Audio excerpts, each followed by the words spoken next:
नवोदय विद्यालय में कक्षा 9 में प्रवेश के लिए जो परीक्षा आयोजित की जाती है उसमें अंग्रेजी से संबंधित भी प्रश्न आते हैं। तो आपको क्या करना है, अच्छे से पढ़ना है। पढ़ने के बाद अगर अर्थ समझ में आ रहा तो बहुत बढ़िया, अर्थ नहीं भी समझ में आ रहा तब भी आपको जो प्रश्न दिए गए हैं उनके उत्तर इस पैसेज में मिल जाएंगे। थोड़ा ध्यान से पढ़िएगा। Aeroplanes are remarkable machines that enable rapid travel across long distances. They operate on principles of aerodynamics, using wings to create lift. Since their invention, they have revolutionized transportation, connecting people and cultures worldwide. कठिन शब्द जो है underline करो। मैंने क्या बताया था, dictionary उठा लो, डिक्शनरी से देख लो, ठीक है। अब इसमें क्या करना है, सबसे पहला काम तुमको इसको अच्छे से पढ़ना। मैं इस अभ्यास में इसका चलो अर्थ नहीं बता रहा हूं तुमको, किसी की मीनिंग भी नहीं बता रहा हूं। अब ये भी देख लो, मान लो मीनिंग नहीं आ रही तब क्या हाथ पर हाथ रखे बैठे रहोगे ना, कुछ नहीं मालूम मान लो हमको। अब इसका ये पैसेज है, पैसेज संबंधित प्रश्न क्या, what is the primary function to of aeroplanes. बस ये समझ लो, primary function of aeroplane, aeroplane का मुख्य कार्य क्या है।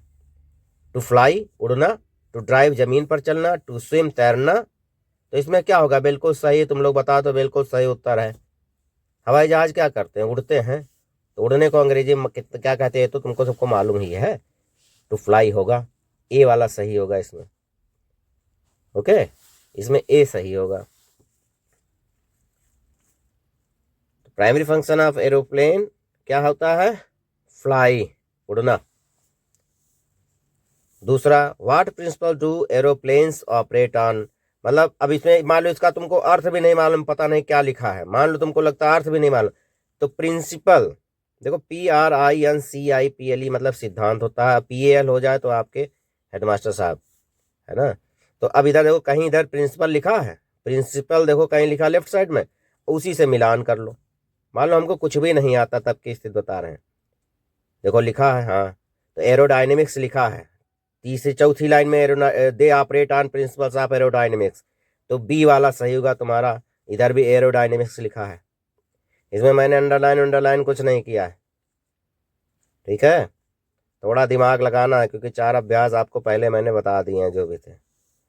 ये प्रश्न है, what historical impact have aeroplanes had, मतलब हवाई जहाज़ों का क्या ऐतिहासिक महत्व रहा है, प्रभाव डाला हवाई जहाज़ों ने। आइसोलेटेड कल्चर्स, मतलब संस्कृतियों को अलग कर दिया। ब्रॉट वेदर चेंजेस, मौसम में परिवर्तन लाए। कनेक्टेड पीपुल, लोगों को जोड़ा। इंक्रीज ट्रेवल टाइम को बढ़ा दिया। अब देखो इसमें क्या लिखा, कहीं कुछ लिखा, आइसोलेटेड कल्चर भी नहीं लिखा है, कहीं वेदर चेंजेस भी नहीं लिखा है, कनेक्टेड पीपुल लिखा है। कनेक्टेड पीपुल लास्ट से पहली लाइन में, नीचे से दूसरी लाइन में देखो, do wings on an aeroplane create, तो एरोप्लेन के पंखे क्या पैदा करते हैं। तो इधर देखो कहीं क्रिएट कहीं लिखा है कि नहीं, लेफ्ट में कहीं क्रिएट लिखा, हाँ लिखा है, 1 2 3 4, चौथी लाइन के लास्ट में देखो लिखा, using wings to create lift.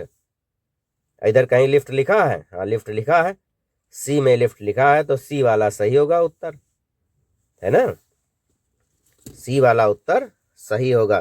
Drag माने होता है खींचना, थ्रस्ट माने होता है जोर, लिफ्ट माने होता है उठाना। Choose the word similar to rapid, rapid की तरह का जो वर्ड हो, रैपिड माने तेज, उसको खोजो। स्लो माने धीमा, क्विक माने तेज, जंक्शन माने जुड़ना, ट्रेवल माने यात्रा। तो रैपिड की तरह का कौन सा होगा, स्लो तो होगा नहीं, जंक्शन भी नहीं होगा, ट्रेवल भी नहीं होगा, तो क्या होगा, क्विक होगा। क्विक में भी तेज होता है, क्विक माने। Find the word in following four with maximum use of Wavell. अब इसमें से तुम्हारे सामने 4 वर्ड दिए गए, इसमें सबसे ज्यादा वावेल का यूज किस में हुआ है, वावेल कौन से होते हैं, AIOUE, यही तो होते हैं। तो पहले वाले में कितने वावेल हैं, 3 वावेल हैं। दूसरे वाले में कितने हैं, 1 2 3 4 हैं। और तीसरे वाले में 1 2 3 4 5 हैं। और डी वाले में कितने हैं, 2 ही हैं। तो सबसे ज्यादा 5 है एरोप्लेन में, तो इसका उत्तर सी होगा। अभी इसका उत्तर तुम लोग अगर इसमें खोजने लगोगे तब नहीं मिलेगा व्हाइट वाले में, ये तो तुम्हारे दिमाग का परीक्षण करना था। इसमें वावेल मालूम होने चाहिए ना, 5 वावेल होते हैं।